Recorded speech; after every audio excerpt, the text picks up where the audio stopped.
Welcome to Something Strange, where I'll take you into the collections of some of the most unusual people in the city of Toronto. You'll meet them, hear their stories, and see what they've collected their entire lives. My name is Mysterion. Come join me, if you dare.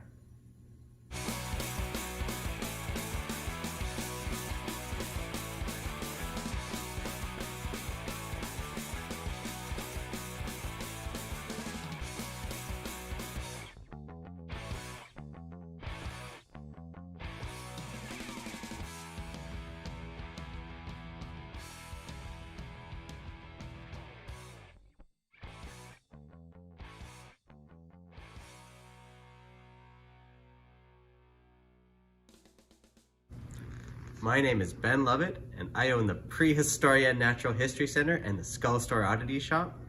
This is a house of horrors, wonders, and treasures from all over the universe.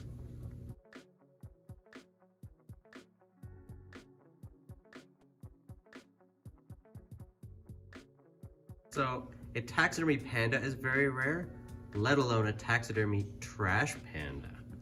This one's extra fancy. He's albino, which means he has no pigment in his skin, and means Mysterion is going to bug me every day of my life to buy it from me. You're absolutely right. Very now, true. what causes this condition, if you could? It is a gene variant that's very Kind of rare. like Lee's or Wrangler, opposed Exactly. to Levi's? Okay. Yeah.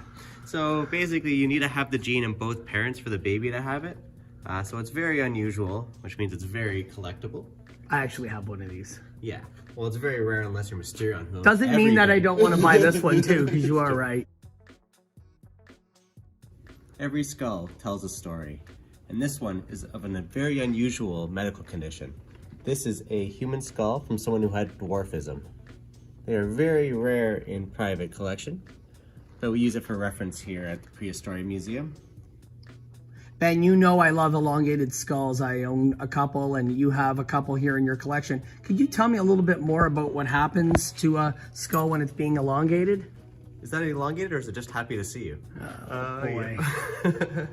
Yeah, so elongated skulls are pretty cool. They are not alien skulls. I wish they were. But if you put boards on a baby's head, you can make the head do some very strange things. Like those skulls are from the Maya. They strap boards on the back of the skulls to make them flat. It's an unusual practice linked to all kinds of superstitions, higher connection to the god, more brain power. In the end, it just kind of makes you more collectible when you're dead. This is my whale skeleton.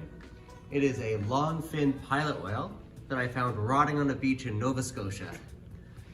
I ended up finding this, and me and a buddy hacked it apart with a pocket knife and an X-Acto knife and dragged the rotting corpse 6 kilometers to our minivan and drove 20 hours from Nova Scotia so I could bring this home and show it off. So for the viewers at home, this is legally obtained. In Canada, you can legally own whale parts as long as you're not hunting them. So this one, I got a permit from the government, and it saved me $250,000 in fine per province.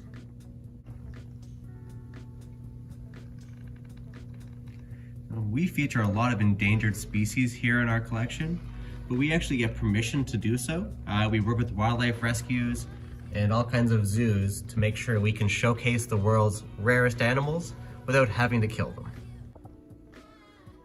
You have so many amazing species here in the live room. Which one would you say is your favorite?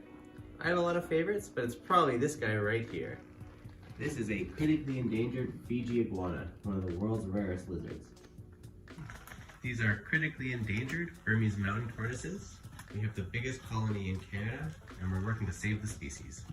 That is a poison dart frog. In the wild, one of the world's deadliest animals. In captivity, one of the world's prettiest animals. I'm here at the Skull Store where you can buy all sorts of amazing things.